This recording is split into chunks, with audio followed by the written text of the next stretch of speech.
The information that will be shared in this video, it's my understanding, my practice, but more important, my experience.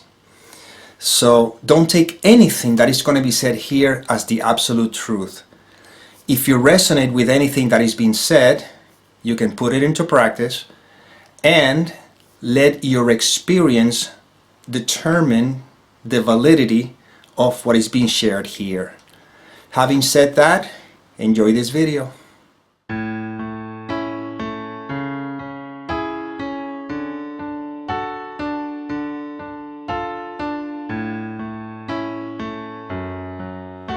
Hello, welcome to another episode of The End of the Search. This one I titled, Can We Attract Things? Well, the reason why I felt inspired or life inspired this instrument to talk about this topic is that we have to remember that pointing towards non-duality, there's no two. So what would be attracting what? And we're remembering always that we simply are. Not this individual that seems to have all sorts of experiences. What we are is that which cannot be named. It simply is direct experience that is not personal. Right now, you cannot deny your experience, the experience of being. Not even your experience, but the experience of being, aliveness, pure aliveness, cannot be denied. That's what we're pointing to all the time. However, within the context of the dream, this is the issue that I have with this idea of attracting things. It comes along the lines or hand in hand with, positive thinking and negative thinking and all that stuff. The problem with the idea that I can attract something, it comes with its counterpart.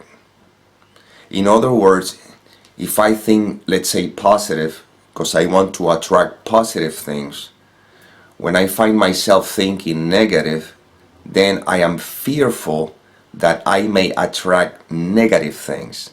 You see? What we're pointing out here is that if we do not get caught in the judgment, which is what leads to wanting to attract one thing over the other one, I am in peace. I am resting in love. You see? Love is the absence of fear, also known as the absence of judgment. So we're not pointing to things or specifics here. We're just being reminded of the nature of what we are, pure beingness. See?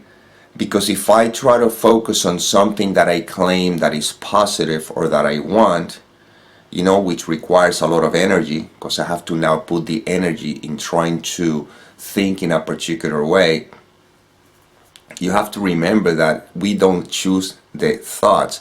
Thoughts simply appear. So then I'll spend my whole life trying to choose the ones that I like, but when a thought that appears that I may not like, then I find myself refusing it, and I am in resistance. You see, I'm in resistance to what is. What we're pointing here is that life is. Thoughts will appear in all different textures, in all different colors, all different images. But if I am conscious that I am, then there's no need to be concerned about the thoughts. They're just passing clouds. I don't hold on to the ones that I like, and I don't reject the ones that I don't like. I simply am. I am being. It's like when you're dreaming, right? When you're in bed sleeping and you're having a dream, the idea is not trying to attract things within the dream to make the dream more comfortable or happier, or reject the things that I don't like within the dream to again make the dream more comfortable or happier. The idea is to be conscious of the fact that it is a dream. When I'm conscious of the fact that it's a dream, I am not affected by the dream, in spite the dream have things that could be labeled as positive, in the same way that the dream may have things that could be labeled as negative. They won't have any effect on me because I'm consciously aware that this is just a dream. So you see, in these videos, we're not trying to get caught into either attracting things or rejecting anything, or trying to have a life going in a particular way, because that keeps reinforcing the belief in the individual. And we're remembering that there's no such thing as an individual. All that there is life itself, and you are life. And when there's no fear, then you could say that you are love. And this is what we are remembering. So there's no need to even address the issue of attracting, quote unquote, or not attracting anything. It doesn't matter. Whatever happens is what happens, without any meaning. Just leave the space, and that space, or space-like, whatever you want to call it, which is our essence, which is life itself, is peace, is love, is joy, is happiness. Simply is.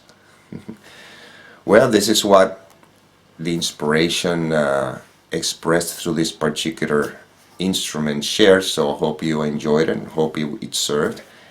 And now, like always, remembering that may the peace permeate the mind so that love can be extended.